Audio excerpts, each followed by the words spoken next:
Hey guys, J77 back again, and I might as well just get to the story at hand because this is pretty much um, the reason why I don't support some of the policies in school in general, because the policies that they have doesn't help the children that they're supposed to be protecting. It's instead it means to shame, demean, and basically bring mistrust to the ones they are supposed to protect.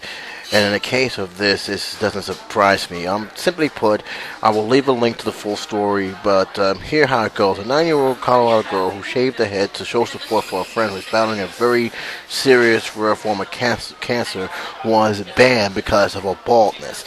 It said it violated a certain dress code, and they considered it to be a safety issue. This is something that the article have said, and this is something that many news media have um, actually spoke about. It's informally, and it is a distraction towards the environment of school students. This is not the first time that I have heard a story like this. I believe that Tommy Sotomayor have talked um, about this situation about someone's hair at a similar charter school. And as I say, a charter school is not a public school; it's a charter school, and their policies. Now, since that story had broke out, and since that made public news headline, they reversed the decision and also changed their policies. The same thing happened here. The parents was not happy about it. The school was very smug about this whole thing. Which, by the way, the school's name is Cup Rock Academy, and they have pretty much basically tried to help tight until social media, Facebook in general, have gotten wind of this, and thanks to again with negative publicity and negative coverage of this, they have since made an exception and brought the girl back to school. Here's my beef with the whole thing. Okay, why is the hairstyle becomes such a serious offense where you want to ban children from education? Are our non-tolerance laws that stupid? Okay, I can understand if there was something that was done in terms that it's going to be a dangerous threat towards the students, a dangerous threat towards the teachers, or a fellow student. I can understand if there was a real serious issue, but they are putting these policies on issues that is not even should be an issue.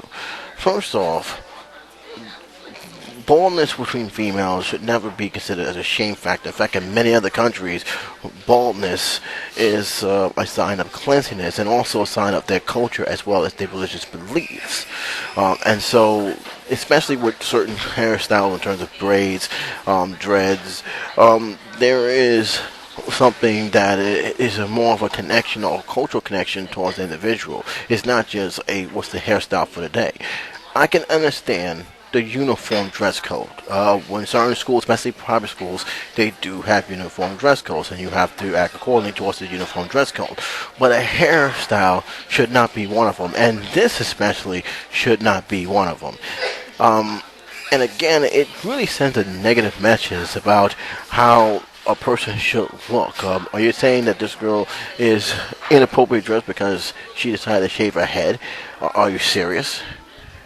This is the message you want to get? Are we that arrogant to actually send that message? Or we just want everybody to look the same and act the same and be the same? And if they don't act the same, we're going to punish them because they don't fit what we consider the norm in terms of what society may think? Is this what we are trying to push at? Because that's exactly what that is.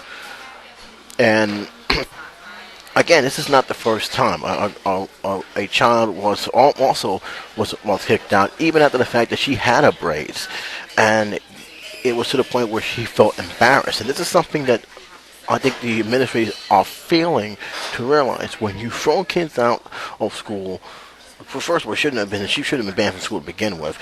You're setting a precedent that they should be ashamed of how their parents are, and that is not the case. First of all, when I heard this story, it was yesterday. The only reason why I didn't post it up yesterday is because something happened to my computer where I lost the whole entire program.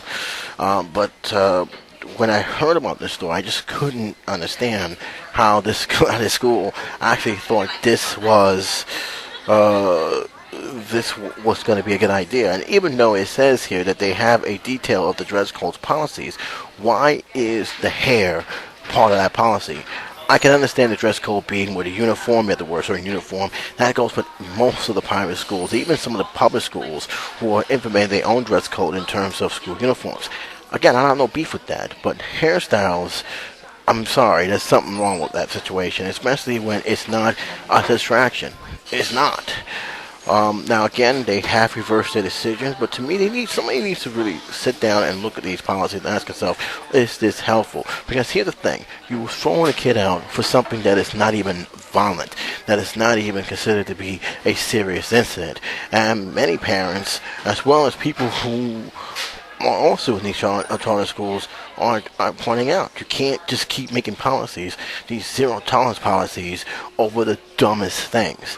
And why I keep bringing these stories up is for these very reasons, because these stories needs to be brought up. These stories need to be addressed. These stories we're talking about, because a lot of these policies are made not for the sake of the children, but for the sake of their own administration and to cover their own self. And it's pretty much gotten to the point where you're seeing the most ridiculous policies being carried out for the most ridiculous reasons. I'll leave a link below. You guys can look at the article itself. It's a very detailed article. But to me, this charter school needs to be ashamed of himself for even suspending the girl for 9 days. Keep in mind, 9 days they wanted to kick this girl out of school. I mean, come on, seriously? I'll leave a link below. You guys can check it out. I'd like to hear your opinion on this. But to me, I hope they need to do more. They need to really look at their policies. But until then, Jason the 7, signing off.